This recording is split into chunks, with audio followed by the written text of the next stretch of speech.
We're back up, folks. Hi. Hi. I gotta do the thing, figure out the thing. My robot is talking to me. Your robot?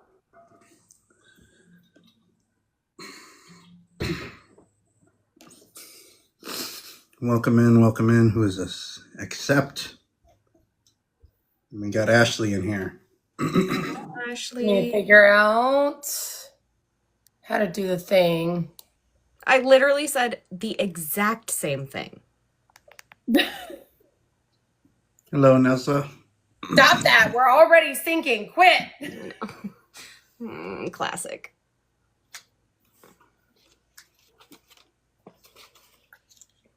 There we go. We got camera feed on Chelsea. My light's not very good, Dill. I had a little bit of trouble this time. Mine is. Me too. I forgot how to do everything. It's been a really long time. A long time. It's been what? I just made the thing for. It was back in May. Months, yeah. It's been months. Actually to the day, May 4th. Oh, wow. I'm pretty sure.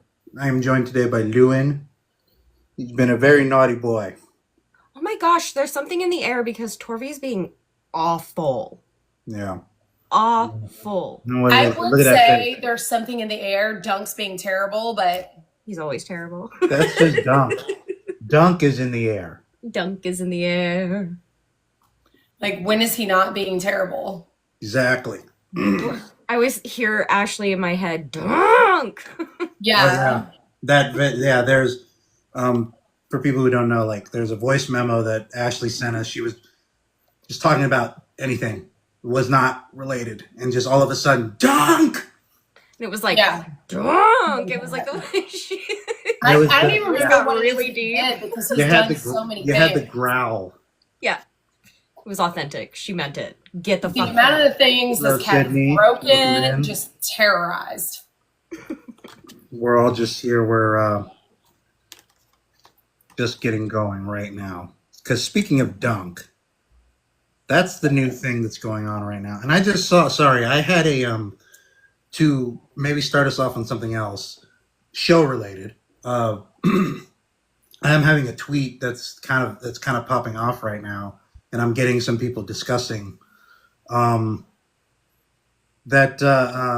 recently, I don't know the context, but recently Ryan Condal said that he's been he meets with or he meets kind of like sort of not directly, but like he meets with the actors and takes their ideas into consideration, and he was remarking on how that was something that they couldn't do in season 2. So because of the strike. And it was just like another reminder of just like what to expect from a company that was willing to like prolong the strike, which undercut this wonderful ability for the show to be creative. Because to remind everybody, the scene in season 1 where Daemon crowns Viserys, that was discovered in a blocking rehearsal. And because of that's technically rewriting the script, like the way like unions and like contracts see it. So that kind of stuff they could not do at all in season 2. So that was another reason why they had to have reshoots after everything got settled. They had to salvage what they could, and cutting 2 episodes in the meantime was already like kneecapping it. Yeah. It's just another reminder of just like where I think we need to be when looking at the Night of the Seven Kingdoms show. You mean our expectations? Yes. Are you saying they should be low?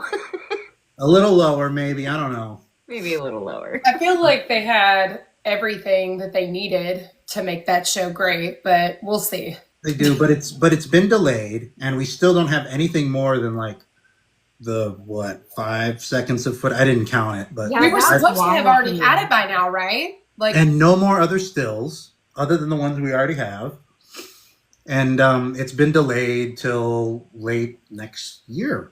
So late. And we were supposed to have it right now, correct? Like, yeah. Right now. We were supposed to have already seen it by now. I think the original, and this was never like confirmed. It was just like always kind of the chatter that they were aiming for spring. So like it would have finished by now. I Oh, think. like it would have come aired in the spring of this year. Yeah. So You know, I kind of forget that the strike and stuff was happening during season 2. I feel like that gets decontextualized when people are talking about that season, and like, I don't know, shouldn't that factor into how you're watching that season? we got Not Bucky consider that. Balboa here. Hey Phil. Hey. Yeah, the thing that about like sorry to get back on track. um yeah, I don't think people I don't think Okay, people wait, so give what enough was your tweet grace. though? And there's too many people naming the writers in their like hate screeds, and it's just kind of like a lot of this was not their fault. They did their best, and then I have my criticisms of it, but like truly, I really don't care to get into criticizing season 2 because it's just like it eventually ends up with somebody being mad at the writers, and it's just not fun. Yeah, it's definitely not one of the conversations I enjoy having. No, Generally speaking, our lives were fun while we were watching as it aired, but like, I don't really like talking about House of the Dragon because it just doesn't bring out a very fun side of the fandom.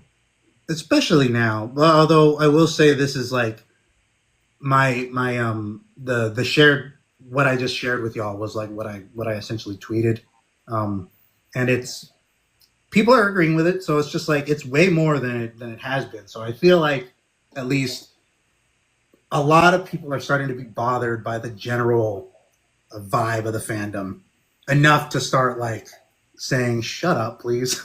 Yeah. But Yeah, I've been sick and tired of this fandom. I mean, I already don't really enjoy talking about Fire and Blood that thank much. you for the follow. Thank you for the follow. Yes. I mean, Fire and Blood is my least favorite of George's books for obvious reasons. So, I mean, I just don't love talking about it as much as the others. But House of the Dragon, yeah, is only fun while it's happening. I do enjoy. I enjoyed our weekly coverage. That was really fun. Yeah, that was fun. In the middle That'll of it, be it was, super fun to do for Dunkin' Egg. yes. Oh my, I can't wait to do yes, that. very fun. For that, which hopefully next year, and then from then, of course, everybody's got to. It's kind of becoming similar to the book discussion, but it's like okay, but they delayed 2026, which means we're gonna get Song of Ice and Fire every year after that, and it's like we'll see. I don't. Yeah. We'll see. I'd adjust that expectation a little bit. Yeah. Because like, excuse me.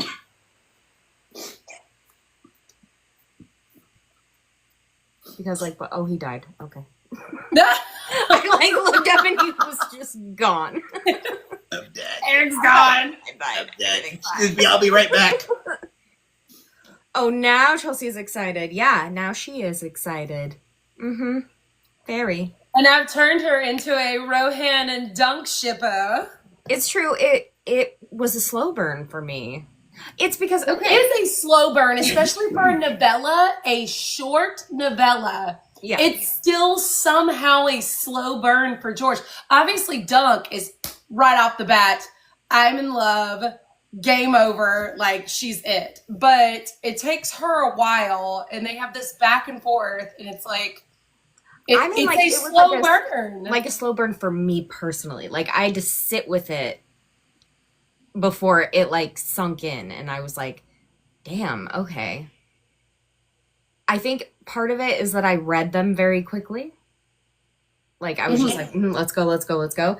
And then the other part of it was the way that you had talked about it. It was like, you hyped it up, right? And then when I read it, I was like, wait, that's it? And so then I had to like sit with it, and it got better as I sat with it. Well, I love the ending where she's like, she's giving him the horse and she's like, I call her Flame, but you can call her Amends. And like, she's very insistent and increasingly getting more and more upset because he's not wanting to accept the horse. Or take this fucking horse. And she's like, I need you to accept this horse, but you know it's coming from a place of, I need you to remember me. And it's like, stop. She's like, okay, bye. I'm gonna go die. I might leave now. Like, but it's so bittersweet and just sad because you know that like that's who she would have chosen had she had a choice. Yeah. And he would make that choice. Oh, it's so sad. I think too, I just got really hung up on Tansel. Tansel too tall, but not too tall for me. I just, come on. That's so good. She's too tall, but not too tall for me. Oh, Doug. As much as George like harps on that, I wonder what their next meeting will look like. Will Dunk already be a Knight of the King's Guard? Will she come in right at the last second when he's already told Egg that he will do it? Like, will he see her already with a family? And that'll like break his heart. I wonder how he'll see her. I don't have access to my text, but like, what did he do in Dorne? Did he do anything in Dorne? Like, we have know. You know? No, I don't remember. He hasn't. Well, I mean, he doesn't seem to remember having like because he says he says in the Mystery Night that he wonders if he'll ever see her again or find her again. No. What I'm saying is like we know. Like, does anybody remember? Does anybody remember in World if like he did anything in Dorne? You know like a significant thing that got reported. Because we know he goes. Because we know he fights the Laughing Storm later. We know he ends up at Summerhall. We know something goes down in the. I think we know that something goes down in the Riverlands. But yeah, like all the unrest that happened during Aegon's rule. He was in Dorne quarantining from the spring sickness. That's what they were doing. Oh, okay. But yeah, I guess that already happened. I don't know if George is going to go backwards or if something like that. Because you're right. Yeah, because that's right. He upset Lady Vaith. So yeah, I guess he didn't meet up with Tanzel back there. So yeah, maybe he'd meet up somewhere else. I mean, that would be They are puppeteers. They traveled there because they're from like, Dorne, but they traveled to Ashford Meadow. That would be a sad way to have them meet again. Is like right after he's taken his vows. That's true. Just like that's so George, though. That's so. Also, like, God damn it, George! Like, how are you gonna rob the women of Westeros of like one decent man by making him a fucking King's Guard? Excuse me. Yeah. Excuse me. Leave him. Well, leave him for the rest of us. You know what I'm saying? Yeah, exactly. George. Yeah, I need to know what he said to Lady Vaith. What? Yeah. What did he say? Why? How did you make her that mad? Being a lunk, probably. But yeah, I still think about it because like the Hedge Knight is one of my favorites. Is one of my favorite things. I think written maybe not my favorite, but like it's one of my favorites because it's so short. It punches you in the gut several times. Like I remember crying tears when Baelor shows up. Damn. But yeah, when he shows like just when he shows up, or you mean like no, when he shows up at the turning. Right. When he shows up at the trial, excuse me. Yeah. Wrong keyword. But yeah.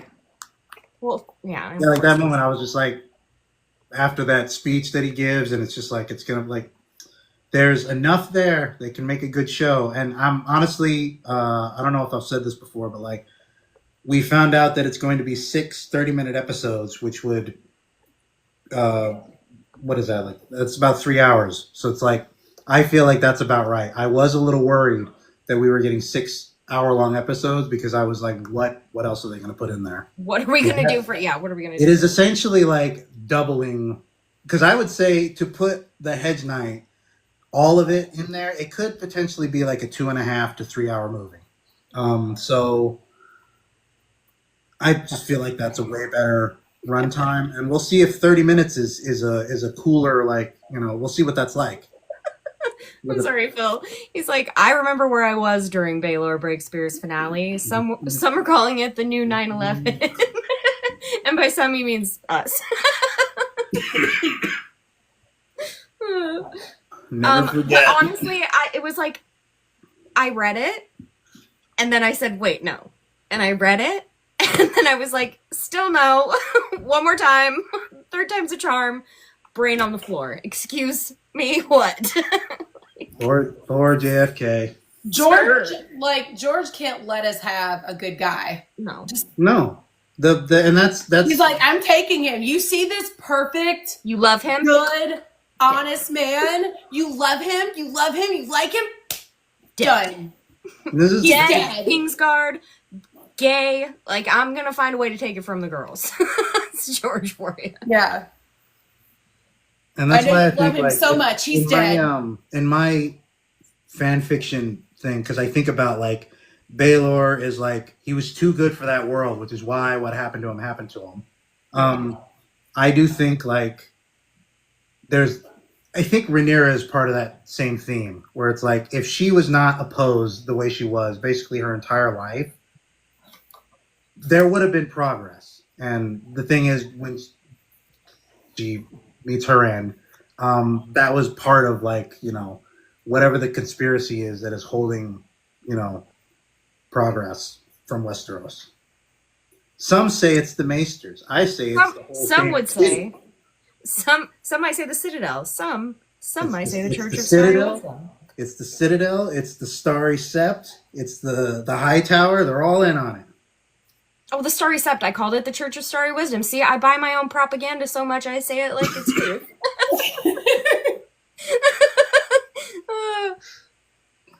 That's funny. I see you, George. Starry Sept. Church of Starry Wisdom. Okay. Mm-hmm. Yeah, I'm still waiting for. Well, we're still waiting for wins. No. Are we? I don't Are know. we? Like, are we? Yes, This thing goes all the way to the top of the High Tower. Eric and I did it at the same time. Shut up. All the way to the top. Speaking of 9/11, no. Oh God. Okay, I gotta figure that. Okay, no, never mind. Wins, I don't know her. Never met her. I'll text y'all this joke. Okay. Oh God. Wins, I don't know her exactly. Chelsea only speaks facts. And we believe her. True. Yeah. Okay. Yeah. That's essentially close to what I was doing, but I'll show y'all what I'm talking about. Anyways. A plane just sank the second high tower. A plane called Euron. A plane called Crow's Eye, which just flew into the high tower. A Kraken Dragon hybrid has hit the High Tower.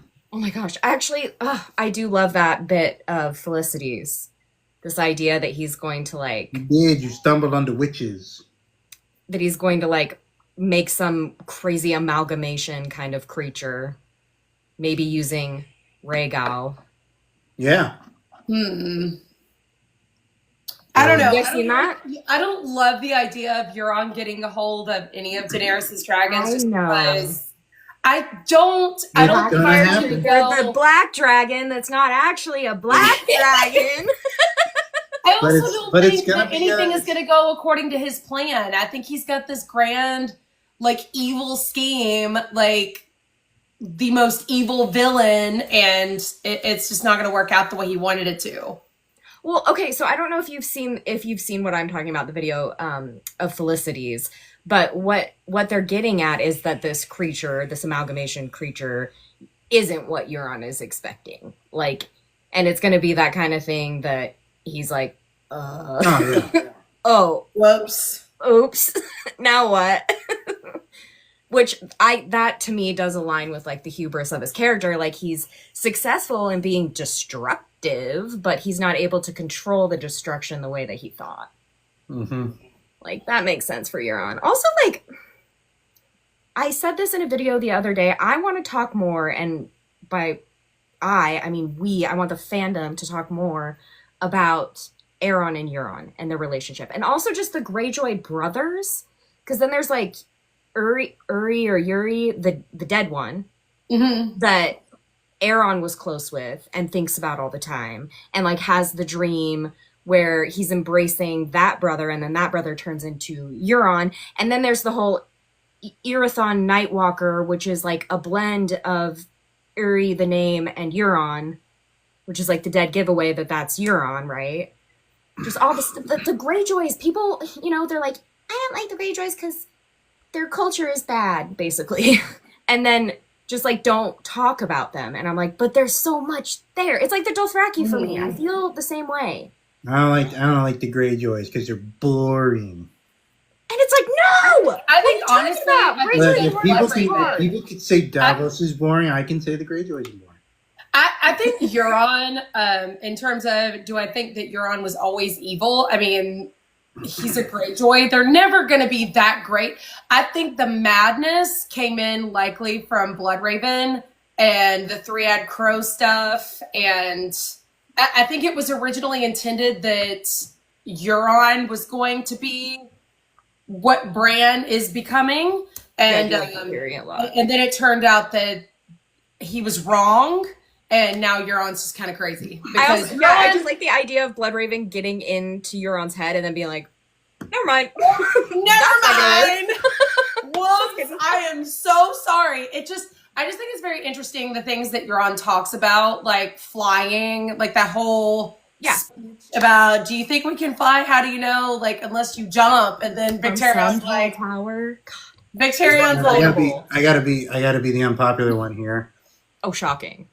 Oh, here we go. Shocking. I think it's a misdirect. Who's a misdirect? I think all that flying stuff and his crow thing, I think it's a misdirect. I think by George or by Euron? No, by George. I think you're supposed to think that based on what he says, that he's getting the exact same visions that Bran is getting. And I think he's actually talking about flying, which is part of his deal with getting a Kraken and a dragon together. And a dragon, yeah. Like I don't know. I'm just like. I'm not surprised, Eric, that you would think this, because it also connects to the Three-Eyed Crow is not and never has been Bloodraven. It's always been Bran. Exactly. So why would Bran have sought a prodigy through fucking Bloodraven, or excuse me, through Euron? The big thing is like, why would he be doing it before he was born? Is the big like the stuff with Hodor, like the stuff with Hodor and hold the door. Obviously, that ends up, like George has confirmed, that'll end up being true. So like, it's clear that Hodor at some point in time was driven into some level of insanity, and that's why he. And you mean because it would have happened before Bran was born? Hodor. So that's where, like, my mind is either it was some kind of intention for Euron, or he accidentally stumbled upon Euron's mind and kind of drove him a little loopy. Well, with the timeline, it's actually that like this happens like right after Bran is born with Hodor, because Hodor is only 19. Oh, that's true. Yeah, he's not like he's not the show Hodor. Remember that he's only like 19. Yeah, that's he's true. A young boy. Which is why like a lot of things about like Dunk and Old Nan. First off, Dunk and Old Nan were not in Winterfell at the same time, and then if Nan is related to Hodor, that's like 3 generations down. Oh wait, I don't think I know anything about. I mean, I know about Nan being related to Hodor, but what does that have to do with Dunk? Oh, people say that because of Dunk and Nan. Yeah, that's why he's big, because he's a descendant of Dunk. Oh, people say that about everything. I saw this crazy thing. Someone explained this to me that people think that the Cleganes are descendants of Dunk. How? Anyone know? I feel like they're just like big person Dunk. They'd have to be in the Westerlands, right? Yes. Yes, I really Man think and that Bran's goes relationship to. is my favorite thing. Yes, the scary stories. I love that scene. Oh And yeah, speaking of, Dan and because I'm Bran. my one of my posts, which is the Roy Dotrice reading Brienne 5, that's getting a lot of attention. So I've been getting a lot of like people loving Roy, and I'm like, I do like his old man because it's funny when they're telling the stories. Okay, like I know everybody has their qualms with Dotrice, but I think he's amazing. I I love don't the have way an he reads. opinion because I haven't listened to the audiobooks. You haven't listened to the audiobooks? I'm not really an audiobooker. I have a hard Okay. time. I'm I not have saying you need to. It's just like it's for me like Roy's reading is like as much a Song of Ice and Fire as like George. Like, it's a voice that I really it's associate like with. so associated with it For for me, you. yeah, because I've Yeah. listened to the audiobooks just I like, mean, like I I'll think just that's turn them true on. for a lot of the fandom. I think I'm the weird one to not have an opinion. I think most people who are Song of Ice and Fire like fans, like we are, have listened to the audiobooks. I think I'm the weird one in this. I mean, I think they're great to listen to. Like, if you're on the go, I'll listen to it. Like the other night, I was doing Legos and I was listening. Yeah. You were Or listening to what, Daenerys, what is that? Daenerys 4? it's Daenerys's Oh, it was Storm, which Storm chapter. Yeah, it was the one where it was freedom, freedom, Dracarys, Dracarys. Like it's a good chapter, but like I'll listen to it while I run because I like to kind of like tune out during my runs and kind of just fade away into the abyss, and that kind of helps me do that. So God, I wish I could do that. Hold on, Ritz. August says in the chat, soon people are going to start claiming the Titan of Bravos is a descendant of Dunk. So I'm sure someone has. I like to I mean, I think it's Brienne. I don't know of anyone else, but I definitely think that Brienne's a descendant. I think we know Brienne is because I think George has confirmed that actually. I think George has. And then also it's just like it's kind of obvious. Like why would he misdirect? Why would he misdirect at all with this? With having her pick out a sigil that she remembers from her childhood, and it's Dunk. And Brienne and Dunk are like the same person. Yeah, like, yeah, exactly. And Jamie even calls That's her why I thick as think- the castle wall. He says that to her. He says, "Wench, you're thick as the castle wall," and I'm like, "I see you, Jamie." George is not subtle. People sit here and act like he's clever, and there's all kinds of stuff that's baked in there that you can overlook, but he's not subtle at all about anything, really. Like I don't think he's being subtle or misdirecting about Brienne and Dunk. No. And like I said, I have to look it up, but I'm pretty sure he confirmed that at a Oh yeah. at some point. Phil, yeah, he was talking about thick. Yeah, I meant thick as a castle wall. Yeah, he is. Jamie liked that. Book Pod is very egg-like. I know Book Pod is much younger. No, No. Book Pod not is sassy not. I'm sorry, like Pod is just kind of There. dumb. Like Yeah, he's I kind hate to of say this, like but one of he's my so, like one we of my don't favorite- know enough about him because he's very shy. But I kind of feel like he's. I like him. I like him because he's like just like a young kid. He's really just like a young kid Yeah, because just a kid. there was a part one of my favorite. It's in Brienne 4 when she tells him something and he's like she tells him to stay awake. Tell him to stay awake so that they can watch Nimble Dick, and he's like, stay awake, sir, milady. Yeah, I do love when he's always like, I don't know what to call. I got to do a locket that was basically that. That was based on I how remember that, Podrick doesn't know what to call Brienne, sir or lady. Whereas, like Egg is just. He's a menace. He's a Oh, bald but little I shithead love it. menace, and I love Yeah, it. Egg is a love menace. it Yeah. so Sorry, much. I misunderstood. I was like, what do you mean egg like Aegon? Okay, yeah. When Egg. What do I you mean? Like, he's shaped I like love- an egg. I was love like, him, I know he's a kid, so I guess he's a little egg-like. I don't know. Oh my God, Eric! I love that you made a whole story for it. Well, they're Just making chubby me kids. kind of- I don't know. I mean, Tommen. I'm thinking of Tommen right now. Maybe He is Pod. a leghead. Tommen is a neghead. I love Book Tommen though. I love how he's like Beats. I love Beats personally. I don't agree, but I just love a kid with a strong opinion on shit like that. Yeah, I love when He he's. just wants to play with his little kittens. Like that's He just what wants to makes it ban happen. Beats. He wants to watch the Night of the Flowers do his thing, and he wants to play with his kitties. And as he gets older, he'll want to like touch Marjorie's boobies. Like he just wants to be a boy. I want my swords. And I want my horse saddled on tomorrow so I can train. And I don't want to eat beets. I don't want to eat beets. Do you hear me, mother? He's like, when I'm king, I'm gonna ban beats. I know. I love it. I love it so much. I think was like she- that as a I kid. think she splashes him in that scene. That scene's so goofy. She's Because she's in the. I think she's in the bath, and like Tommen and Jamie are there, and Jamie's just laughing, like not taking it seriously. Lannister family dynamics, man. They go Yeah. Ugh. they go really hard. Kestrel had a good video the other day talking about like that scene that you get between Tommen and Jamie where, you know, Jamie is like, just dissociate. That's what I do. Just dissociate. Just go away inside. You're fine. Fine. And then here comes Cersei. She's such a bitch. Oh my god. Like just they're having this moment, this like mutual Oh, PTSD like bonding just moment. speaking of that though, like that's what he also says to Brienne right before she's about to be assaulted by a bunch of people, by the brave companions.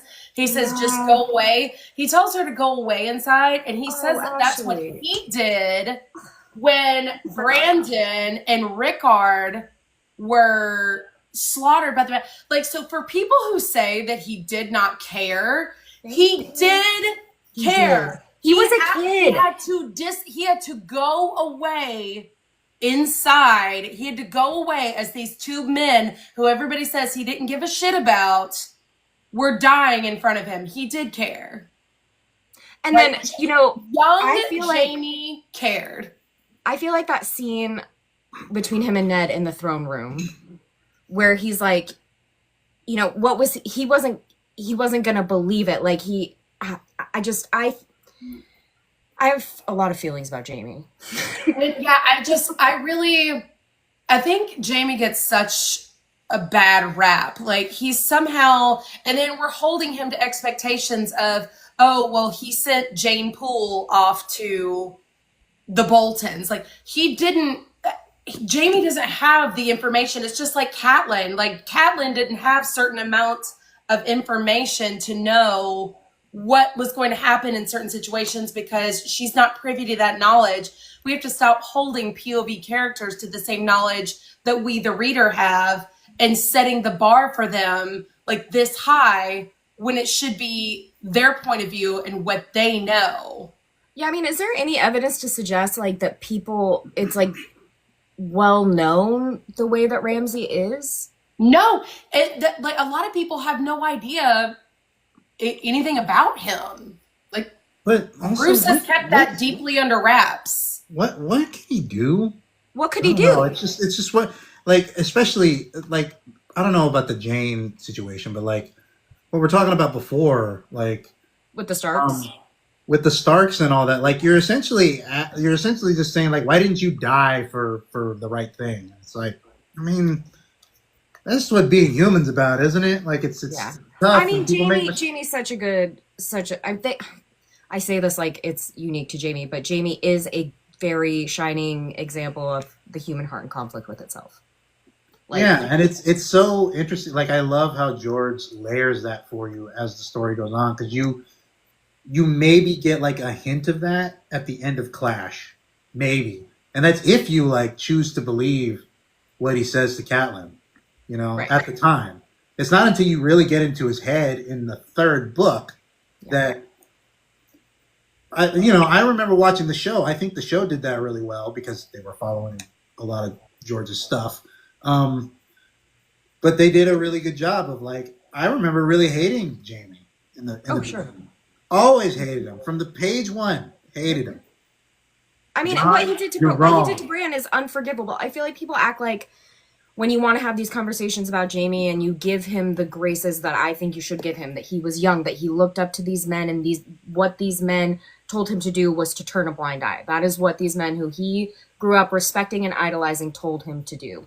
And you're watching this journey of his disillusionment, and it doesn't happen overnight. You know? Like, I don't know. I also don't like this argument that like he killed the Mad King for like one singular reason, that he had one motivation. It's everything. It's everything that he had witnessed Ares do up until the moment that he stabbed him in the back. It was about Rickon and Brandon Stark. It was about Rhaella. It was about Rhaegar. It was about all of those things. Like, Yeah, that honestly, that moment it was building because up. of family honor, and it was because the Mad King told him to kill his own dad. Like, it was all of those things. Like, it was messy. He'd had enough. It was really, really messy. And then that was his breaking point of like, I can't sit back and watch this entire fucking city go up in flames. Like, that was his breaking point. And a lot of people will say that theirs would have been Rhaella or theirs would have been Brandon and Rick. Okay, but then how come nobody did anything? Nobody did. Literally nobody did anything. We like to pretend like we know what we would do in these situations. Like Ned. No, exactly. I'm about to bring up up. done in that situation. Ned doesn't know what he would have done But I'm because about- Ned criticizes Jamie for killing the king, but he also criticizes him for just sitting there. So, which is it? No, yeah, I would bring up Ned as well. Like, what exactly was questionable- Jamie ever of supposed to do that questionable would have been good enough for morality. Ned Stark? No, of like questionable morality and how you exist within the system, because that's like what Jamie has to do, because it's like what are the consequences for disregarding your vows and like striking the king? Yeah, I agree. Presumably that's what he would have done had he stopped him from Rhaella. Arthur fucking Dane wasn't doing anything, but we expect Jamie, a teenage boy, whose father is the hand of the king at a time, right? We expect him to have done something about it? How? What? What was he gonna do? Was he going to break down the Mad King's fucking chamber door and be like, get off of your wife? Like, what was he gonna do? Was he going to plot with Rhaella to help her escape? Like, that's not the story that we're telling. That's a fan fiction. I like that fan fiction, but it's a fan fiction. You know? Yeah. And I say that as like, I'm hard pressed, like, find me someone who thinks about Rhaella more than I do. Do it. Yeah. I'd love to meet them, honestly. Like, I'm just saying, like, and I think about specifically the dynamic between Jamie and Rhaella all the time. And I get really just when people try to like belittle it. Because it's not Barristan who thinks about Rhaella. And I love Barristan. But he's not the one who thinks about guilt in terms of Rhaella. The only person who does that is Jamie.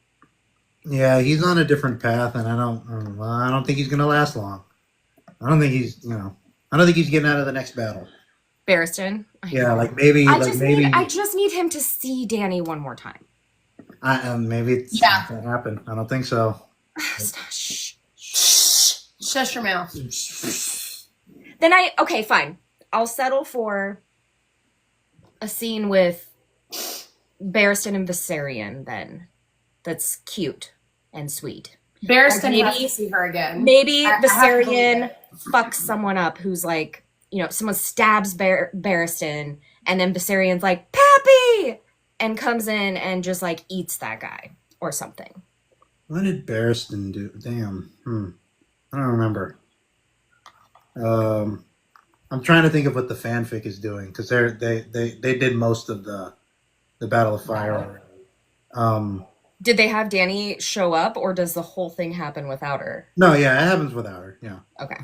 because Danny is. I think they just put out Danny 2, the outline, so that'll be written at some point. But yeah, Danny, it's still we haven't done another Danny chapter, so it's So ended she's with still her in ascending the Mother of Mountains as she should. and the crones bowing down before her. I'm gonna cry. That's that. Ever. Dothraki. That's all I can say. Where? Speaking of which, how's that hood coming? Oh, I have to sew it. I have to sew it, and I'm trying to decide. I have to ask Sumali for like what she thinks, because I'm doing like suede on the inside so that it looks like tanned hide, so it's like the fur, and then the inside will look like tanned hide. And I'm just trying to decide if it would be easier to do the lining before I sew the 2 halves together, or if I should sew the 2 halves together and do like 1 strip of the lining. So that's where I'm at with that. Mm. Gotcha. Yeah. I don't know. Yeah. Yeah, gang. I was thinking you would want. I was almost thinking you would want it in one piece, but I think that would look cooler. But well, I think it would look better, and I think that it will keep. Yes, I'm going to be doing some stitching to keep the 2 halves together, but then having that interior piece that's glued is gonna even, what I mean, hold it together even more if it's like a single strip. So I think that's how I'll do it. And we decided that the hood and the front arms are separate, and then the back legs and the tail and the back itself can be all done together in like one piece of fabric. okay. But these need more mobility. Mm-hmm. Okay. And see, this is why Sumali was so fucking helpful, because she just thought of stuff that I know I would not have thought of until I was in it, and then was like, fuck, because I hadn't thought of the thing, which is I'm working with fur fabric. So the fur is going one way. And so you have to think about the grain of the fur in terms of how it's going to lay on your body. So if you had the front arms and the fur is laying down, then it's going to, when it lays across, when it lays across your shoulders, it's going to be sticking up like this. Yeah. Huh. So when you do them separate, you can Okay. have the fur going down like it should.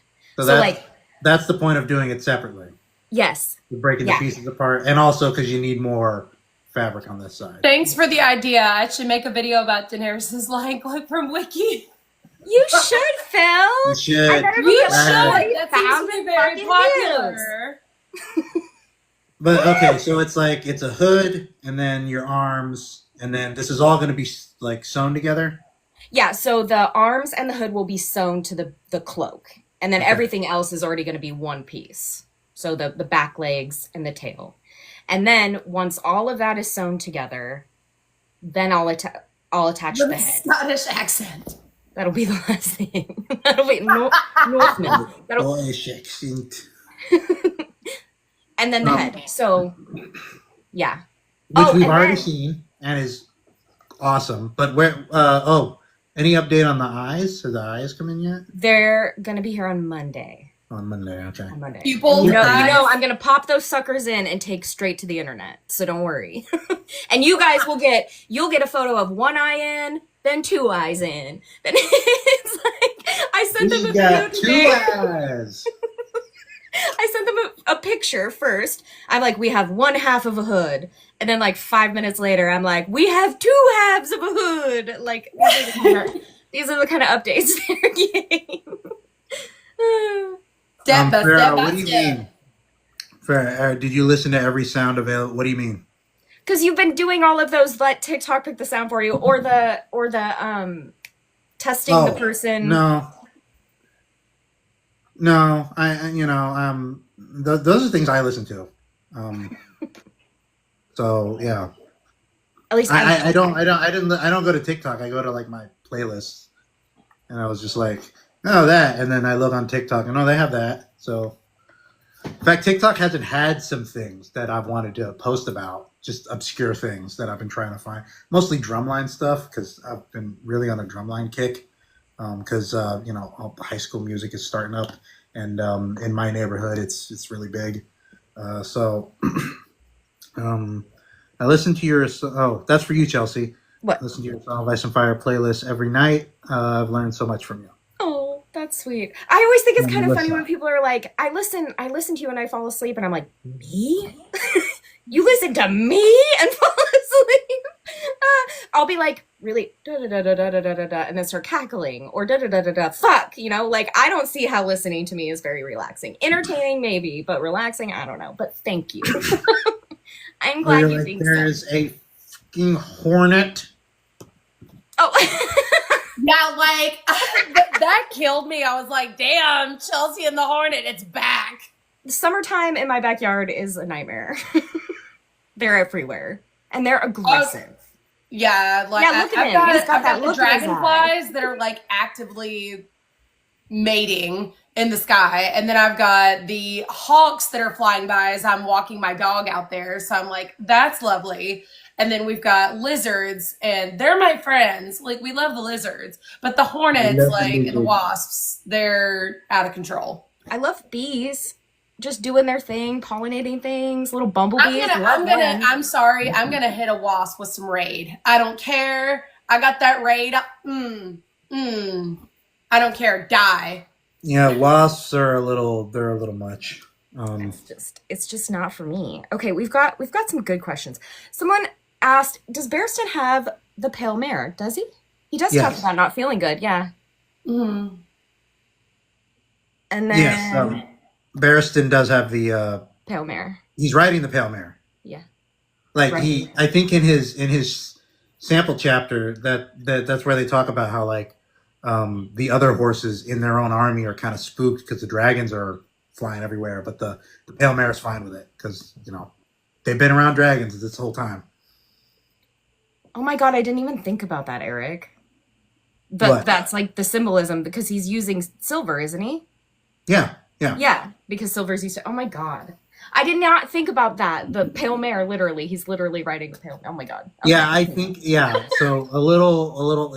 So another reason why I think he's not going to make it, but Yeah. I mean, well, Not the you know line, what? the You know, if I ratings. could, I'd make his last few nights on Earth memorable. If I could. Scottish. That's my pappy right there. It was really good.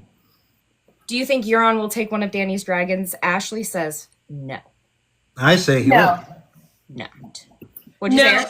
I say he will. It's also the whole color symbolism thing. You've got Rhaegal, who's green, and then George riding in Fire and Blood, Team Green, Team Black, and that there's going to be a Dance 2.0, the Black Dragon versus the Green Dragon, and the 6 Blackfire Rebellion. Like, everything is just tying so well in together. Yeah.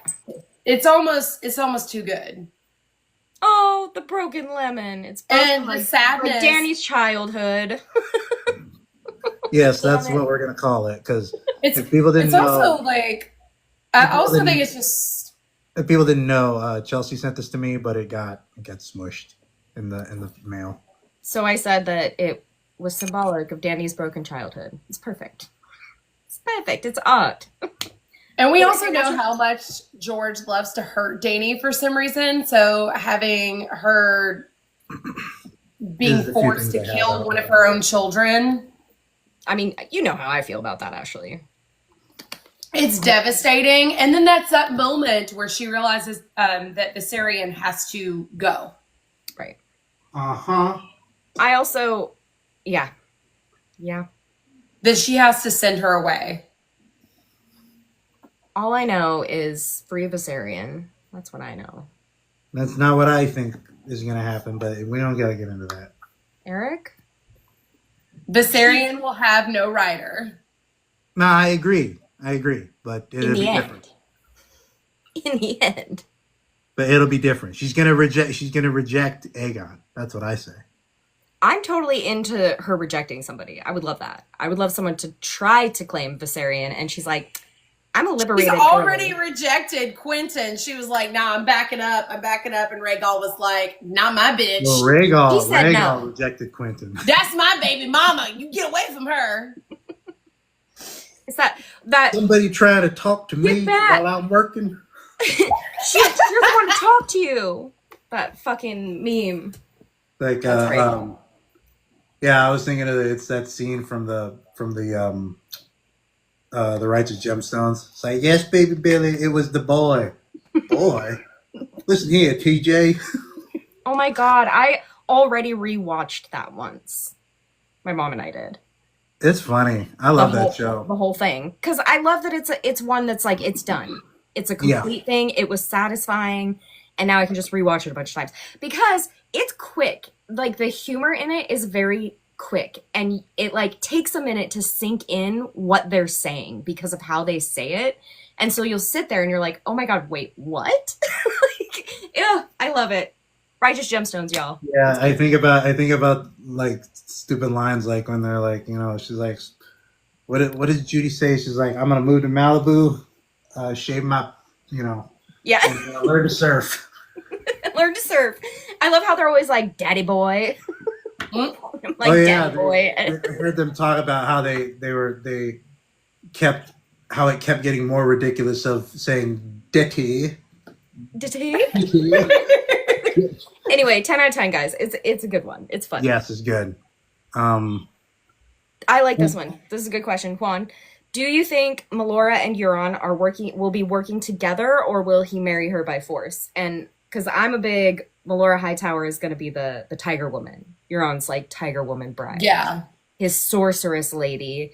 And I mean, I could see it. I don't see it being like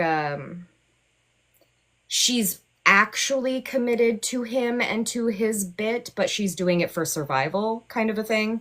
Sort of like what I expect was true of Alice Rivers with fucking Aemond. Like, yeah.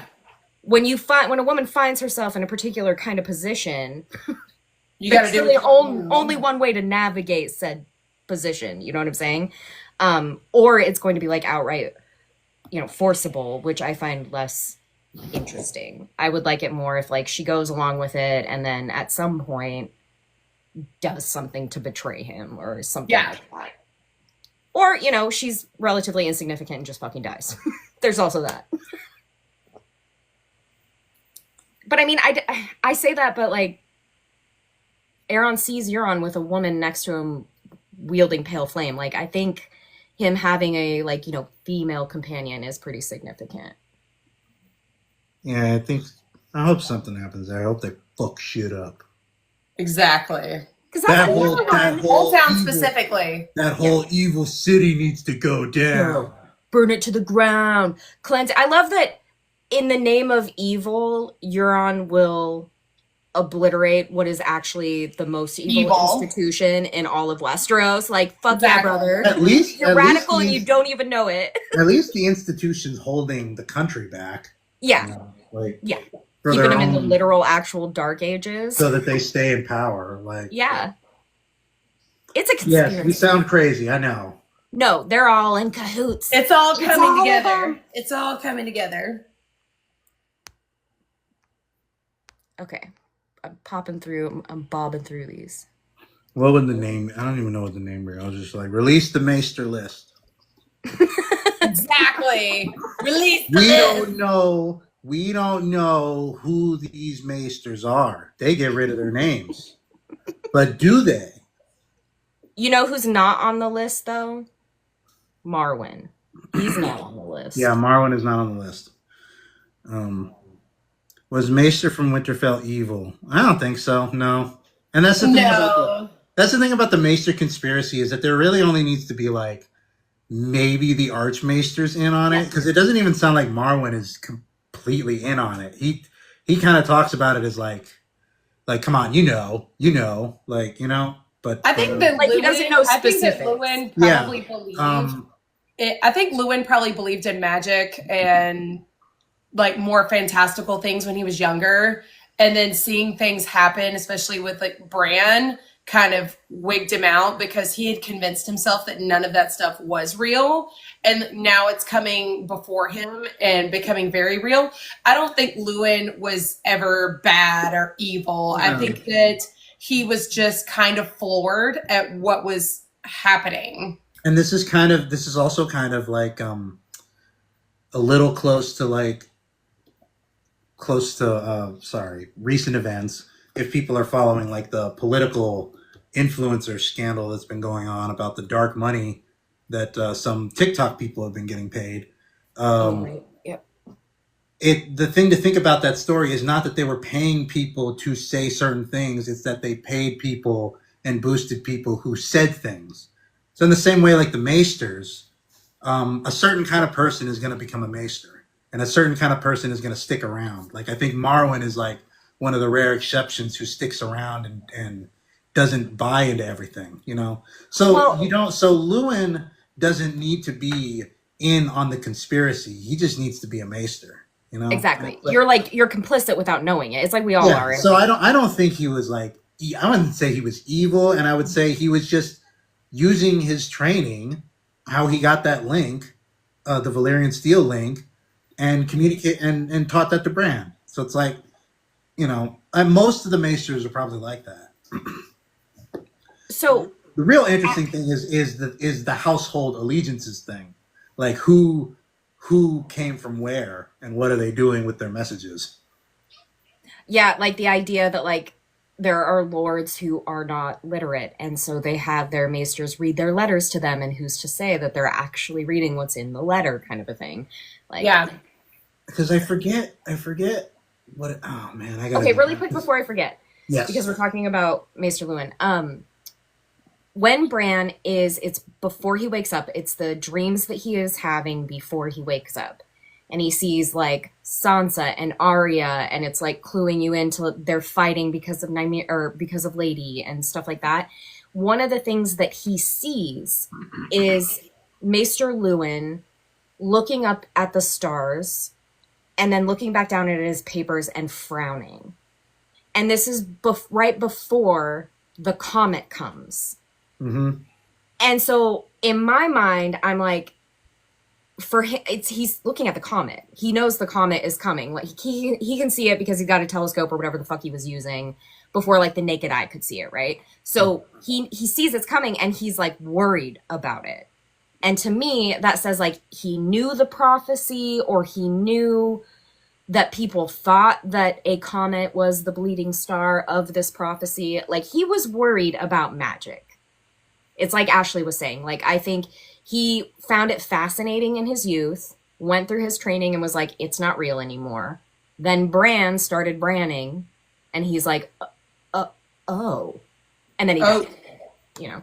And then the thing I wanted to say about Marwyn is like, I think the only reason he stays in with the Maesters and in the Citadel is because he gets to be the Archmaester of the Greater Mysteries. Like if he didn't get to pursue that, I think he would have left.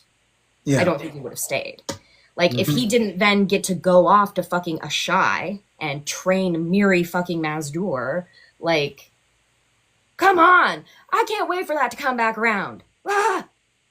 Name drop Marwyn on me like that, Miri?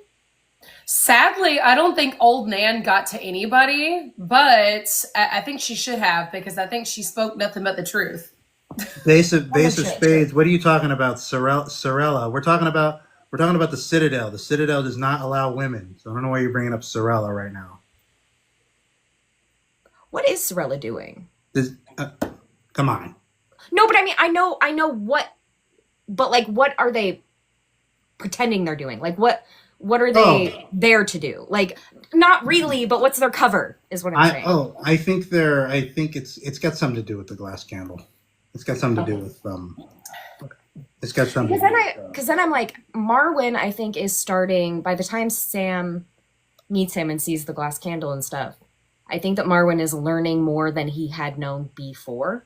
Like you were saying, how it seems like his knowledge about the conspiracy is pretty like base level knowledge. Like, I wonder if that will change now that he has like this tool that allows him to like see things. see things, see whatever he wants. And also, you know, something that people don't talk about enough, except for maybe Eric, is that you can use the glass candles to make people dream, dude.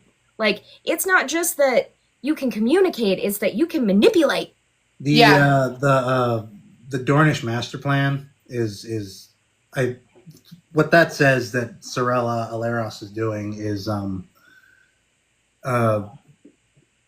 one of the things that they've been doing is, well, for one thing, is passing messages to Duran from the Citadel, and then another thing is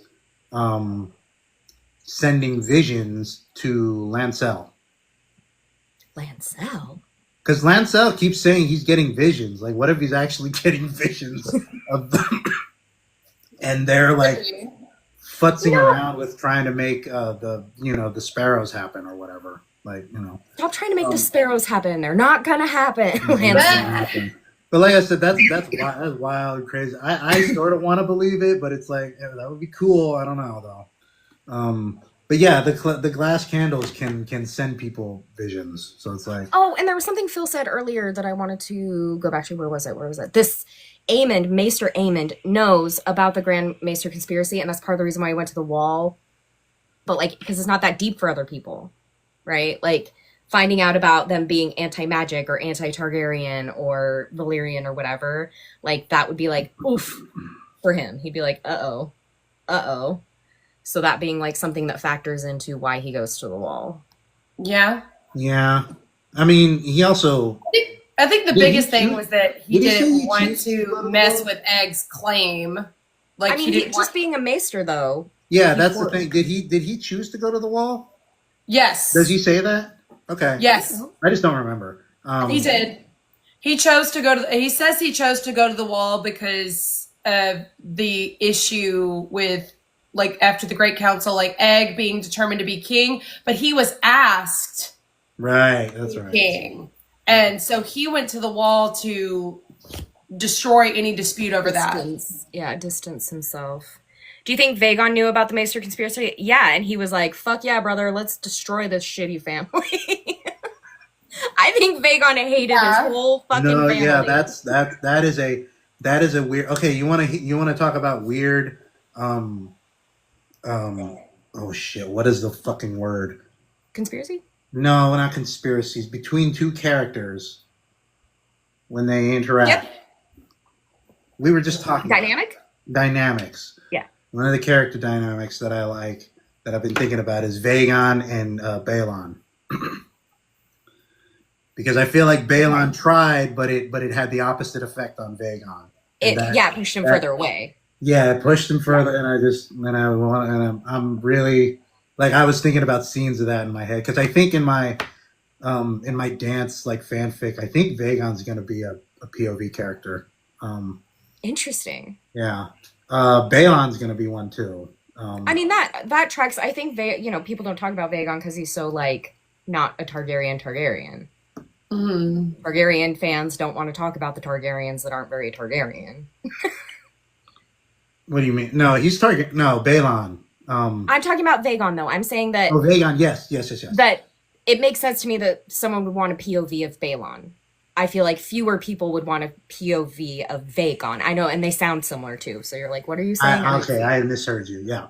Okay, so I do really like the conspiracy angle that... oh, shit, what was her name? The sister that became a septa of Alysanne's children. What the fuck was her name? I can see the fan art of her. Okay. Someone's got it. Someone has it. Magel. It was Farrah. Farrah has it. Miguel. Whatever you say it.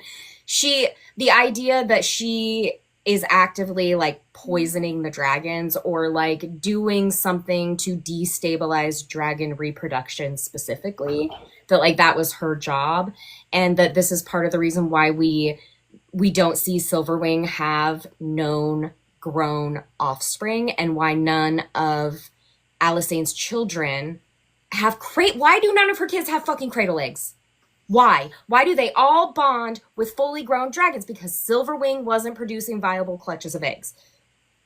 But why? is what I want to know. But Why? Because she why? should have been. Because she should have been. Mm-hmm.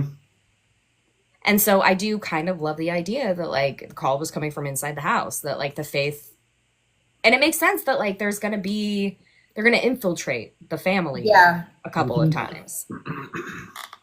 Oh, I think I was just talking about this. I think like Jaehaerys was completely like captured by Old Town forces. Like the whole like around the time of like 90 with Aemon and Balon, and when everything started going fuck all, the only person on the small council, including the Lord Commander of the Kingsguard, that wasn't from the Reach, uh, Corlys. He's the Yes. only one, and so all Yeah. of the advisors are all linked up with House Hightower. All and who's his best friend? A Septon. Like Yeah, you that's know, true. I have no doubt that they were good friends and they did a lot, and there was a lot of progress made during the reign. But it's like that was it was the Hightower administration. I'm telling you. It was. This is a good point too. August, going back to Magel. I don't know do you guys have any guesses on how you say that name? I thought it was Miguel, but Magel. Okay, Yeah. we're gonna go with that. You know, you wouldn't blame her considering they forced her to join the faith. Like she had no, they sent her out. Like, and they don't think about that. Like, you know, not thinking about how you make your own villains, right? Like, and to Sarah to a certain degree, right? Like the way that the things that you dish out as punishment, how it comes back to kind of like bite you in the ass. Mm-hmm. Oh, speaking of Jaehaerys and the kids, I got a hot topic that I'm curious. I don't have an opinion about it. Okay. But boy, do people have an opinion about it. There are a lot of people who speculate that Sarah behaved the way that she did because she was sexually abused as a child. And some people say that it was probably Jaehaerys. Oh. And it's interesting. I will say, when I reread Fire and Blood this last time, thinking about that, okay, It's just I can see why people would draw that conclusion. I don't Yes. know that I would reach that conclusion personally. But it is not normal for an 11-year-old girl to be an alcoholic. It is not normal for an 11-year-old girl to be like sexually active. Like those are not normal behaviors even for Targaryens. Like, so I get the like questioning of like, why does she behave like that? But I also think that Alysanne and Jaehaerys were kind of neglectful parents. Yeah, I was especially going to say of the like, kids that it came comes later. down to a lot of neglect. Could she have been like assaulted by someone else? Like a Kingsguard or anybody? Exactly. So for me, it was like, yeah, I definitely see the argument for her having been abused as a child. Yes. I'm not sure where I see any indication that it was Jaehaerys himself. I think maybe that I don't comes see from- Jaehaerys as a possible So culprit. hold on. In the comments, her father had a chokehold on her purity, right? So like, I think what they're saying is like, that's where this idea comes from, that it was Jaehaerys, because you do see with like that sort of like paternal abuse, it's like an ownership thing. So it's like you want to preserve their purity, but it's because it's for you. It belongs to you. So there's like this weird possession. He's Judge Turpin. Oh, God, yes, actually. Yeah, I think that is kind of... Yeah. So, it's like, Yeah, he's saying mea culpa. so anyway, that was just like... And I mean, there are people who feel very strongly and like, yes, this happened, I won't be convinced differently. And then there are other people who are like, you're insane. I think that is headcanon, like very clearly. Yeah. But it's like, you know, it's I don't know. It's like, sure. I feel like you could explore that in a story. Yeah. I don't know what it means for the rest of the narrative. Like, I feel like it just slides in there, you know? I feel like it doesn't add anything. I in mean, No. but any I feel way. like it It kind makes of sense. does. It kind of does Okay. in where it leads her, right? That she ends up becoming this like queen of like a brothel house. Like I can see a background story for a brothel madam, right? Having that backstory. I'm sure there are many that have that backstory, that they came from a background of being abused by their father or, you know, someone close to them. I can see her having been abused by someone. I don't. Yeah, agreed. Yeah, I was mainly responding to it being specifically Jaehaerys. So, Yeah. I think it goes back to they were neither of them very good parents. So, Which again speaks to like this is something that easily could have happened under their noses. Her being abused by someone from a very young age, right? Because like, are there background checks for like the people around royal children? No. Like, yeah, and there's a lot of people in the castle. sure is a lot of men. I'm just saying, a lot of men, like you know, Kristen Cole kind of men. Yeah, I mean, supposedly to somebody back then, you know, how old was she? 11? Like she's 9? she started like acting out, being a drunk little. No. Sorry, Rhaenyra. Oh, Was that like what 13? Like I mean, 11, I think. When Kristen Cole was like 9. She was 9 when he gave her his favor at the tourney. She was 9. Yeah. Okay. So then, shortly after that, I guess, yeah, was when she supposedly like you know, tried to seduce him or something. 7? Oh, she was 7. Someone's saying 7. Oh. Okay, she was I thought incredibly she was effing 9. young. Well, that's See, someone you else know is that, saying but 9. it's one of those things that's like the maze. You know, I'm gonna say it. People are gonna be mad at me, but this Lion Gildane fella, you know, it's just one of those things. Like, was it really that, or was it something similar? You know, and it was, you know, not what it was. You know, I just feel like all the women are getting a bad rap in that book.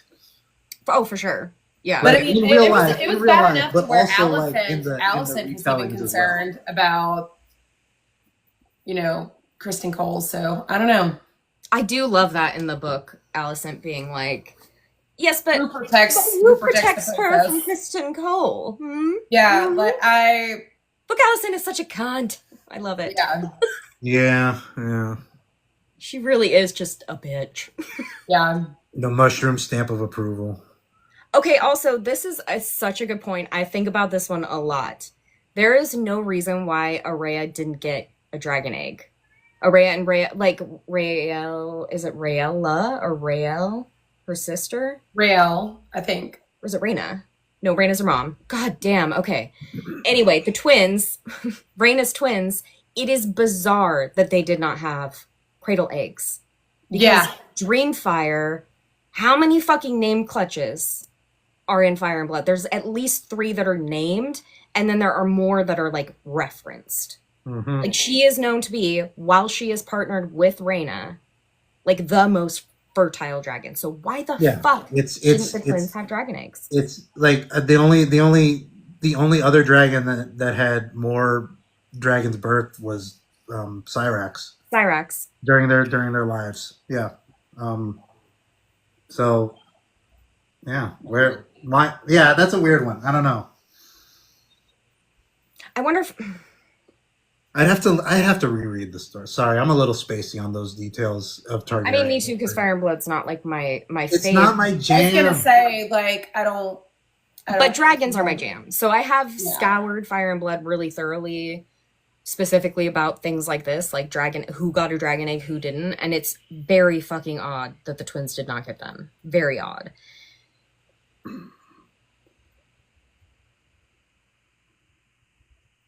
Because, like, Rhaena was the one who was so insistent that Jaehaerys and Alysanne get them. And it's like, you're going to insist that your little brother and sister get them, but not your children? I mean, I guess it's possible that there just wasn't a clutch at that time. Maybe... Were the twins born before Dreamfire laid her first clutch?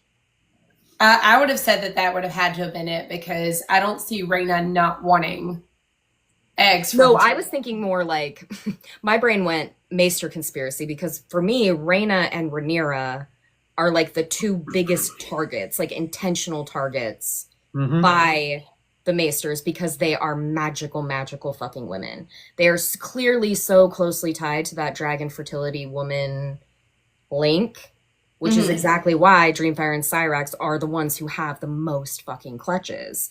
And so I wouldn't put it past, this is headcanon. There's no evidence to support this, but I have thought a lot about why the twins didn't get eggs. And I think the only explanation that makes sense to me is there was interference. Assuming that there had been a clutch of eggs available, that they got fucking poisoned. I don't know. Something interfered because they're like, we cannot have Rhaena's fucking twin daughters both having fucking dragons. We can't have that. Because they saw how Rhaena wasn't going to be controlled. You make me marry another husband, I'm going to eat him dick and balls and all. The whole thing. Nom, nom, nom. Like, you know? And they're like, yeah, we can't have two more of her.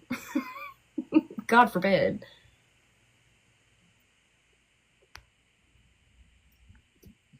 I believe the faith got Jaehaerys to stop giving eggs in exchange for the doctrine of exception. I mean, they had to have done something, right? Yeah. I don't. Do we know all the details of that? No. Why he's named the Conciliator? No. Yeah. If Morning had eggs, do you think they were sabotaged since she married a Hightower? Oh, well. Yeah. I have thoughts on that, but... You know. I do think that the last dragon was born of Morning. And it had to have been. Was poisoned. It had to have been. And that's why she was stunted and withered and unhealthy. That and because Rhaenyra died. Yeah, that's why there could be no more hatchings after that. Yeah. Well, because then Morning dies. We don't know how. And then not just Rhaenyra, but also like her daughter, but also, you know, I guess, yeah, Aegon. No, Aegon would still have. Anyways, I'm thinking of my own thing now. Yeah. Let's see. What other dragon would lay at the time besides Morning? Yeah. Yeah. And also, it would have had to have been else Morning about Morning producing a dragon that's like sickly. Morning was super young. So if she was producing offspring because she was bonded with a woman, right? And so she's producing viable clutches of eggs. To me, it makes sense that there is, you know what I mean? Like there's a chance that they're not going to be as healthy because she's not actually quite to like reproductive maturity yet. But I think that like with there being so few dragons that like it's, you know, that magic is trying to like do its thing and it's doing it too early, but she's the only fucking dragon kind of a thing. Yeah. Because I've also been like allowing myself to lean into softer ideas of magic and how it works in this world because I find myself always trying to come up with like a hard answer, like a hard solution to the questions. And I think that sometimes it can just be the woman is magical. And so the magic worked better when this woman was around, kind of a thing. Yeah. Okay, Brandon Sanderson. Rude. Take that back. Ew. I was never as bad as Brandon Sanderson. And all of my rules, my hard and fast rules, were matriarchal rules, okay? No, that's where they're good, yeah. So. Exactly. But Preston Jacobs, maybe you convinced me that it's the woman and not it's necessarily a woman. But you know, no. I see. I do this I have this argument with myself every day. I swear to God, every day. I don't know how we got onto that, like, but no. it very quickly got into like an intense conversation about dragon fertility. Is it the woman, or is it the bond? Is it the woman, or is it the bond? I like the idea of the woman because it's a softer magic. It's just like, okay, a particular woman is around and clutches of eggs, they just start fucking hatching because she's magical. But I like the bond fertilizing the eggs because it's about the connection between the woman and the dragon. Because for me, the exploitation of dragon and exploitation of woman by old Valyria go hand in hand. That's why women are having dragon babies. Like, Yeah. they are physically giving birth to babies with draconic features. It's the bond. That's why I like both ideas. They just have different stories. And it's really about like deciding what happened. Like for me specifically, it's like deciding what happened during the dance. You know, as far as like how dragons got born. Because I mean, if it's that they hatch because of the magical women, then versus like, then that means that it doesn't matter where eggs come from either. It doesn't matter who the parent dragon is, and I don't like that either. It's also like why Daenerys is able to do what she does, because she has the magic, and then there's a miracle because those dragon eggs are from Rhaena. Dreamfire, Rhaena. Yeah, see that to me, that's why it has to be the bond, because there are narrative connections between Rhaena and Dany, and I need it. Dreamfire. Dany is Obviously, a dreamer, and her dragons are born of her dragon dreams. I like both of them. Yeah, I really like your idea because I know the only thing I like about it being the woman is that I get to have blonde Alicent and have the Hightowers have a little Valyrian in them. Well, because that's the explanation. It also makes the most sense because it's very clear that Daenerys is having a miscarriage in Dance. That's obviously happening, and then you have Viserion who is nesting, rarely nesting. Yeah, these two things are going hand in hand. Daenerys' pregnancy, Viserion laying eggs. It's for me. It has to be the bond. Like I think for George, maybe the woman was enough, but for me, it has to be the bond. I said, it changes just where certain dragons come from, and when certain people. See, and that only matters to weirdos like me. And it only matters to me whatever. Too. We got more dragons. It only matters to me too in my fan fiction because I'm gonna make the all of Alicent's kids look like Hightowers, which means they're gonna be blonde, but not Targaryen blonde. They're gonna have like kind of they're just gonna have blonde hair, like sandy blonde. Yeah, and then what is it? Old money blonde, or whatever. And then essentially, and then Rhaenyra's kids are going to look Targaryen just with brown hair. So they have like purple eyes and like the. Well, not the purple eyes. They will have brown eyes, but like everything else, brown eyes, brown hair, but just everything else is like, they're like Jace is going to look like Rhaenyra because it's like ethereal. Like they still have that etherealness. Because the whole thing is going to be about like it actually like the one thing that I like in it's a tinfoil theory, but that like there were way more stories about the parentage of Daeron going around rather than about Rhaenyra's kids, because at different times in the book, obviously the rumors are reported about Rhaenyra, the parentage of Rhaenyra's kids, but at the same time, the book also states that they were the accepted children of Rhaenyra and Laenor, right? Which means that people thought that in the court. So like, the fact that they're just saying that like Daeron just had similar coloring when we get a whole description of Jace's nose and his hair and his everything to say that he's not Targaryen. Meanwhile, it's just like Daeron. Oh yeah, he had similar coloring, and then all of a sudden he's whisked away to the High Tower, only to be seen when the war starts. Yeah, that's so interesting. Why did they keep him away from King? Why didn't they want him to be seen? Because they want to say they shit about Rhaenyra, and they were like, "Well, look at your kid." And none of the Hightower kids had cradle eggs. That's enough. Yeah, exactly, and that's also part of it because like all of Rhaenyra's kids, all of them. No, the one that walks around with an egg, Viserys. No. Is it Yeah, Viserys? Viserys doesn't. Viserys, I don't think. Viserys had a cradle egg, didn't he? It just never. It didn't I don't. hatch. I don't Yeah, think it didn't Viserys was that. hatch. But yeah, all of Rhaenyra's kids Cradle eggs. had cradle eggs and dragons born to them. So, or wait, did Joffrey? Yes. Yeah. Right. Yeah. Okay, He had Tyraxes. That's who he was trying to get to. that's right. You know, okay, I really hate seeing all the Cyrax slander. People really talk shit on her because Yes. they say that she's stupid, that she came down and fought on the ground. Okay, she's not a war dragon. Her babies were in there. And, like, she was confused. Like, I don't know. They're like, she's so stupid. And I'm like, don't talk about No, do not Cyrax talk like that. about my We darling talk girl. about my pretty princess like that. ever. Okay? Thank you. That's all. She was treated as a dragon should be treated. Like, Yeah. Rhaenyra had it right. Spoil them, love them.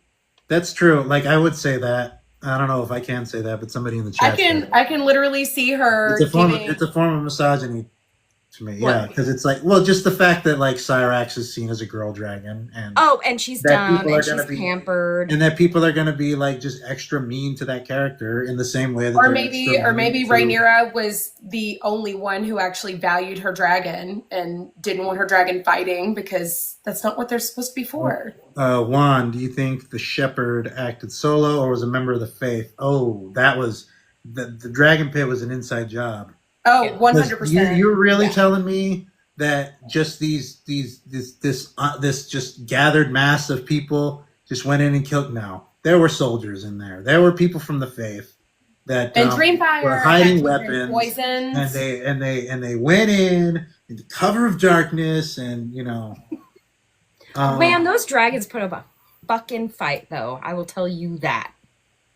they got the dragons when they were in their rooms. sleeping, Yeah, and chained and sleeping. Also, just like the parallel of fucking Dreamfire watching her twins be slain before her after Helena watched one of her twins be beheaded. Oh. Yeah. Thanks, George. I really appreciate that. Like, George, just keep digging that knife. Yeah, the ones who went back through the tunnels, I think that was Tyraxes, had piled the bodies so high at the entrance that they couldn't get in anymore, so then they tunneled in through the back, but then Tyraxes had nowhere to go either. And then they made a fucking cape out of his purple wing membranes. Awesome. Rad. That's gonna be crazy. Hopefully they do it right, and it hurts really bad. I honestly don't know if I'll be able to watch it. Legitimately. I don't know if I No, can. I don't think so. I mean, they made it kind of hurt that Sunfire got. I mean, No, Sunfire, that was hard. already. Melee's? I was already like when And Sunfire Melee's as started well, yeah. screaming. Well, I Melee's was I done. understand, but like Sunfire, I'm talking about like the enemy's dragon, Aegon's dragon. No, but like He's They were it's able not to- the enemy's dragon. But that's He's what I'm just saying. They're bumbling. they're you doing want to talk it. about somebody? You want to talk about somebody who's ditzy, who's just this ditzy, silly dude boy, who's just like, dude, like that's Sunfire. He was like, oh, cool, we're gonna go drinking and flying again, yeah. No, seriously, And, like- he's like, drunken debauchery spin. Got it. Yes. Like we're going drinking and flying, drinking and driving. I love it, he learned Dad. Like English let's for him. do this. And then he gets blindsided and devastated. Like I want to cry right now talking about it because listening to his little cries, I had to step away. I was like, I'm done. Like kill Yeah, all they the really- people. I don't care, but no, I can't. I'm not doing that. Yeah, they really did a number on that. Jesus. You know that I can go on at length about how Sunfire and Aegon, the fact that they are heralded as like this just the legacy of their bond, blah blah blah blah blah blah. Like when actually it's the most shining fucking example of Targaryen fucking exploitation of their fucking dragons. That's what that is. Yeah, Sunfire was incredibly bonded to Aegon, and what did Aegon do with that fucking bond? He used it. Used, He abused, exploited it, and then as soon as Sunfire was dead, he went, I need another dragon. I need a prettier Sunfire. Like, he made him eat his human mom.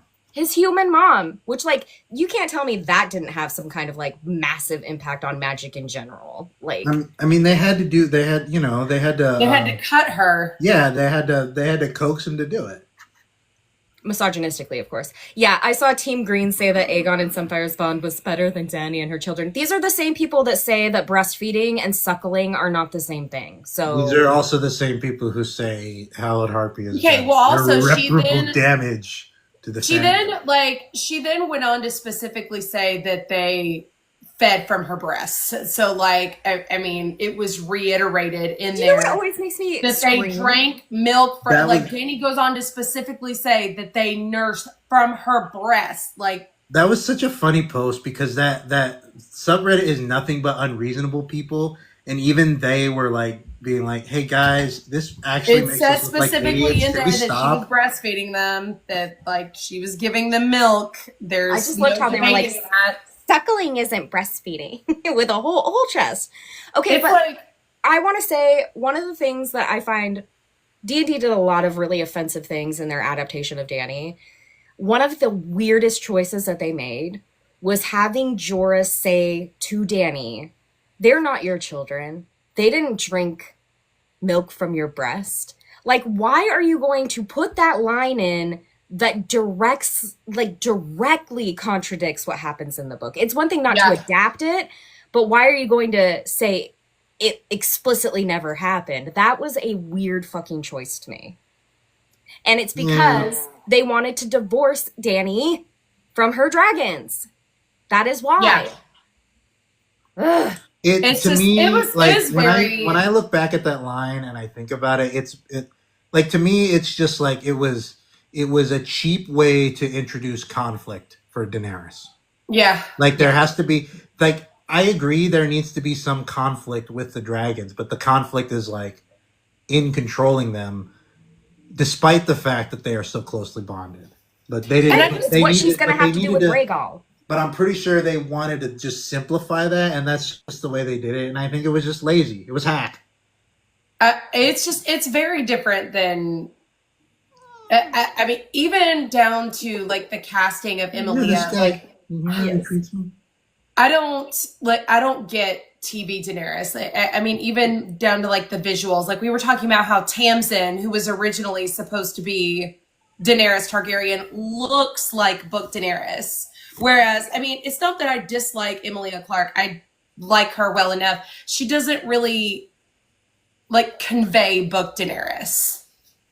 Yeah. Not in her appearance. I think that if they had given her freedom and like artistic liberty to incorporate more aspects of book Dany, I think she could have done it really well. Like, basically just inject some of Emilia into the character on the screen, because when I see Emilia Clarke in real life and like the facial expressions she makes and stuff, that to me sometimes reads very Dany.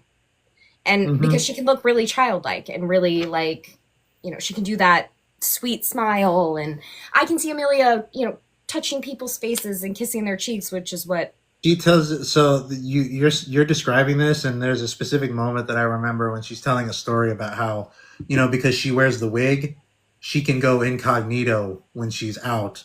And like, so she'd be out with the cast like Gwendolyn Christie, Kit Harington, and, you know, other people, and like people would recognize them and they would ask her to take pictures with.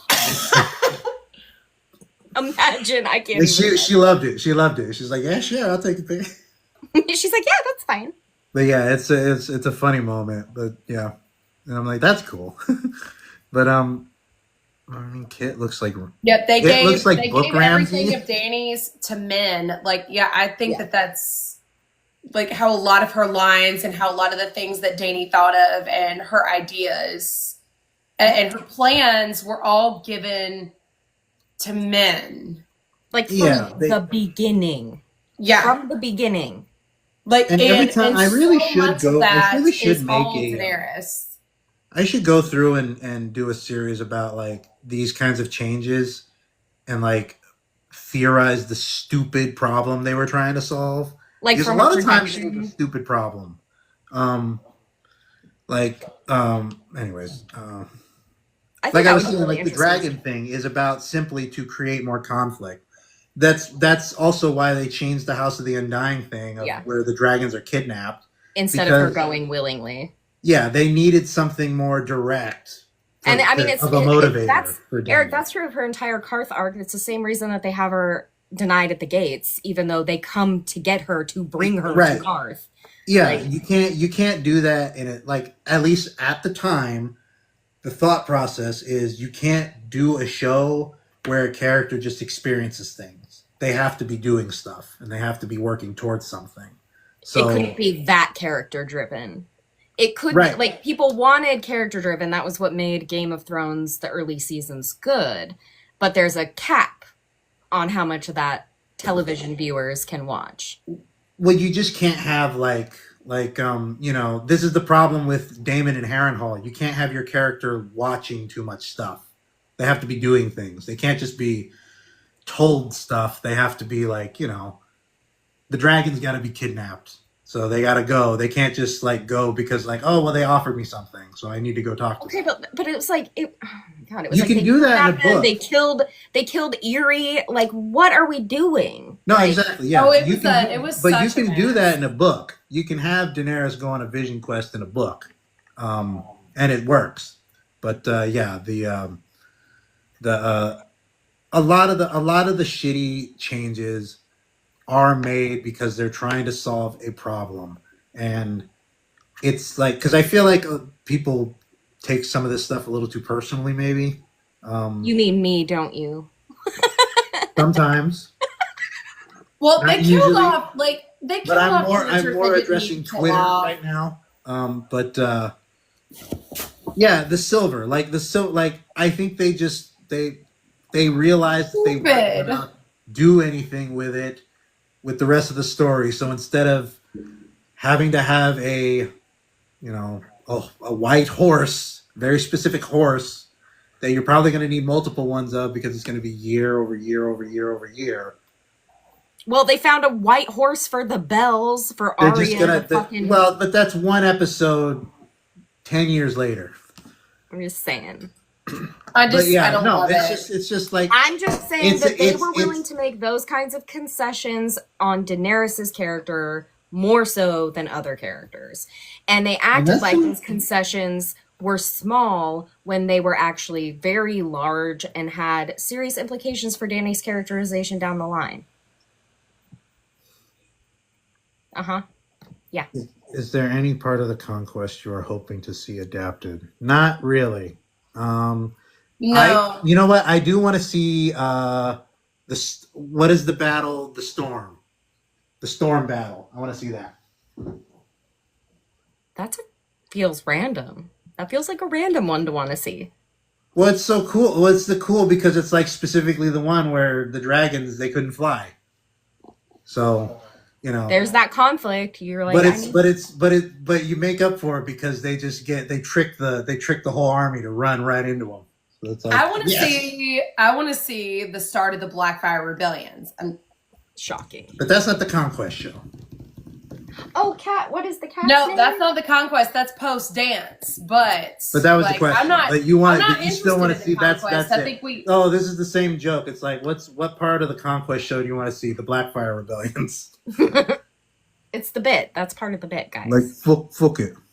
Fuck it. I don't trust anyone to do any more adaptations. True that. What is the cat's Yeah. name? What cat? Which cat? We got lots of cats. Yeah. Jesus, how many cats do we have between the three of us? Ashley, you have 4? Yes. Ashley has 4 cats. Oh my god. So there's 8 cats between the 3 of us.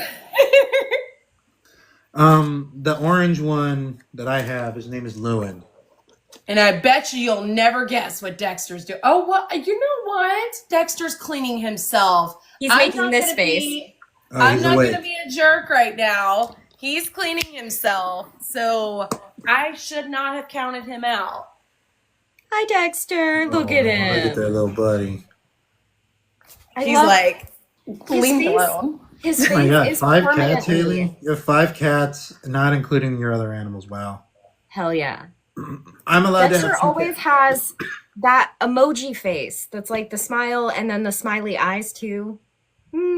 That's Dexter all the time. Occasionally, I see him with his eyes open, but for the most part, he's I like, don't believe that he even has eyes, actually. Yeah. I he think that he's he blind. has bright orange, beautiful eyes, but he's sleeping constantly.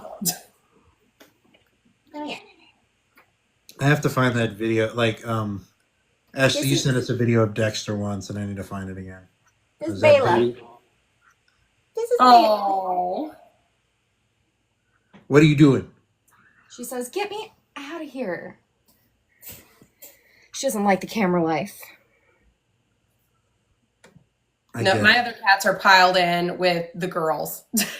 I want a faithful second Blackfire event. Well, we're gonna get that because they renewed the show already for 3 seasons, so we're getting the mystery night. If it's assuming it's faithful, yes, is the question. Is the Yeah, I really caveat. don't like. I do worry and get concerned about how they'll adapt another queer character because HBO's not been too well known for doing that very well. Yeah. They I think the writers have some good staff.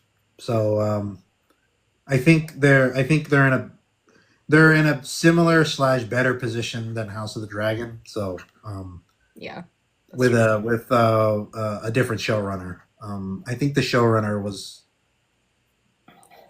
I forget what the showrunner did. But they've worked on either Game of Thrones or House of the Dragon. They worked on House of the Dragon. I think it's season 1. Sons of the haven't really Dragon kept and up. Rhaena's story. Yeah. I want to see Maegor, Aenys to Rhaena. That's what I want to see. Yeah, Maegor. Yes. Yeah, I want the Black Brides. Like, Yeah, I find that period of time way more interesting than the Conquest and even like the Jaehaerys Alysanne stuff. I would always, like, for me, I always wanted the Conquest to be history. I never wanted us to see it. Yeah. Or for it to be expanded upon. Like, I think it should just be like it should just be something that, like, even the earliest thing we see, the Maegor, Aenys, like, period, would just be something that they just kind of talked about, even though a lot of the people are still alive. Aegon's still alive, would still be alive at that time. True. yeah. Taina is that's my girl right there. Uh-huh. Like, I want to see Taina of the Tower. And it would be really cool to see like old Visenya. Like Oh yeah, interacting boy. with Maegor, right? Or Rhaena. Like Visenya with Rhaena. yeah. Like I want to know, yeah, Eric. But I haven't stopped thinking about them since. By the way, Eric. And like what their dynamic would be like. Mm-hmm. Those 2 women in a room together, what would that be like? Because she was very much she wanted Rhaena and Maegor to wed. She was like, this is a very obvious solution to our unity problem, which, I mean, politically, yeah. But she'd also be in a position to probably understand Rhaena on a different level. Yeah. So it's like, yeah, I And really she's want to see that maligned. dynamic. Visenya is maligned in very similar ways as Rhaena, especially as Rhaena got older. Yeah, and like, how did Visenya actually feel about Maegor's kinslaying? Because I imagine she felt very strongly about her sister's son. Like, I don't think that Visenya would find any satisfaction in the death of her beloved sister's eldest child at the hands of her own. Like, I don't see her enjoying that. no. So I'd be very curious. Like, what were their private conversations after that like? And was there a little bit of like Cersei Joffrey happening in that after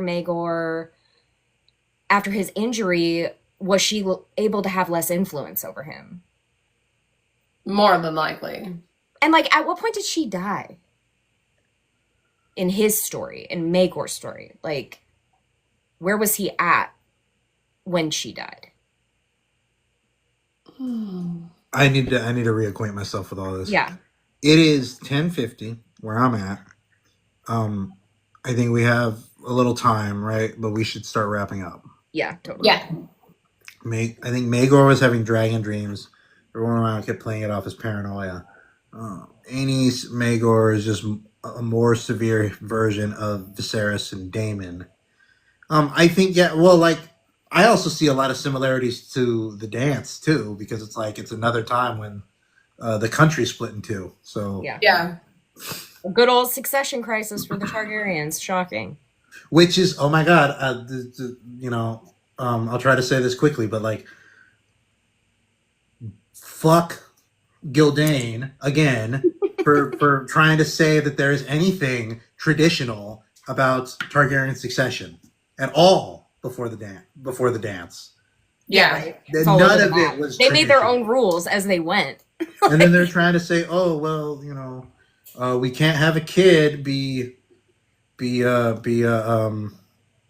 have a kid be the heir, but we also can't have it be his mother, even though his mother is closer to the king than her son is. But whatever. Anyways, So this is probably a topic we'll have to say for a different time because we're trying to get off. But something I've been wanting to make a video about too is like number one, the idea that Maegor was conceived through blood magic, because I love the idea that Aegon was sterile and that Rhaenys had an affair and that Aenys and the entire line of Targaryens, it's a lie. It's all matriarchal, not patriarchal. It doesn't come down through Yeah. Aegon, it comes down through Rhaenys. And then that leaves Visenya. How was she going to have a baby? She didn't want to sleep with anyone else. I think that tracks. In my mind, Visenya's like asexual. Like, I don't even see her like, yeah, she married Aegon. I don't think she was like, Aegon, yes, daddy, or anything like that. So the idea that she then turned to blood magic to have Maegor, and if that's true, did that in any way contribute to the weird babies that he has? Or alternatively, after the injury / he's brought back, did that activate something magically that then impacted his children? Because I don't buy that Taena was poisoning them all. I don't think that that's true. I think that they're fucked up because of Maegor. So then it's like a question of why. Like, is it because he was born of blood magic? Is it because blood magic brought him back? I think quick reaction. I think I like it better that he comes when it's when he comes back. When it comes back. Yeah. Because I think that would line up with other ways in which characters come back and change. Yeah, and are different.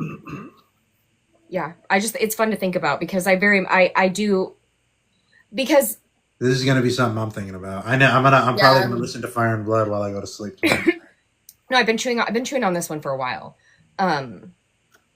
Because I think so much about like dragon fertility and how it's connected to women, and that's why we see these women have draconic babies, being Dany and Rhaenyra, but one of the stillborn babies of Maegor's is described as having wings like a bat. Not all of them. Some of them are just disfigured. Some of them are just stillborn. But there is one specifically that is described as having leather wings. And so I want to know what happened. Something happened that activated something weird in him that wasn't activated in other men. Yeah, and I think absolutely, Juan, I think it could have something to do with Taena and like what she knew. Like, and that's why I think Eric's right that it's a bit more compelling that it's when he's brought back, because she comes into the picture. Yeah. Oh, this is going to be a lot. Okay. I'm surprised you have not told us because I've been thinking about it. I didn't want to present it to you guys until I had decided which of the two I thought. Okay. But here we are, and I have to be now we can decide together. We'll have to do that next time, which will be, I don't know. Ashley, you're going to spring it on us again, right? Because that's what she did. Yes, we can't go months again. Totally unacceptable. So that's I like I'm setting up a consistent new lives. office. I like. We will be back. We will be back. I'm setting up a new place. I hope it will. I hope everything will be running much smoother. And I realized today that I did not post our last episode. I posted a clip, a long clip, where we decided that Makar is cool Stannis. He is with a much well Yeah, with a much bigger mace. Yeah, anvil. Bring that over here. the anvil. The weight I'm of sorry, the but he's weight, just so he has. serious and stern. Like He has the weight of the world between Yeah. his legs. Anyway, between his legs. Yes. That's why he's so serious. It's like what Ross says to Theon in the show, where she's like, "A serious boy with a serious cock," whatever she says. Yeah. That's me to Makar. A very stern man with a very stern. Come here, daddy. Ashley and I, we have to just oscillate back and forth. Let's see. Like we've agreed now that he's big enough. It's fine. There's enough. This is what I listen to every day. Eric's just like, yeah, I heard that before. Yep. See, yep. That's a good hear me out, Yep. Farrah. He's the anvil. Yep. But No, that's so- not a hear me out. Magor, he's like evil, so it's kind of hear me Magor. out. Okay, Magor. Magor, yeah, Magor. No, I was like, not Nothing. Magor. Are we Definitely talking the about dad. Stannis. Nothing for Stannis. Yeah. I see now. Yeah, but hear me out as Magor. So yeah, Ashley, spring it on us next week. But yeah, we're gonna get going again, and we will Oh my be God. catching up and posting this episode on I'm all sorry. the channels. I just saw that comment that's like, and nothing for Stannis, Nothing. and nothing for Glenn. Christ. What is it? That's for Mean Girls, right? And nothing for Gretchen Wieners. When Stannis they're gets handing a out the peach. Valentines. Yeah. Okay. Anyway. Stannis gets a peach, just not Renly's peach. Okay. Good night, y'all. Good night, Bye. y'all. This was fun. Bye. It was Thank fun. you, everybody who showed up. Thank you, everybody. Y'all have a Yeah. good day. We'll see y'all next time. Next week, you guys. Bye-bye, y'all. Bye.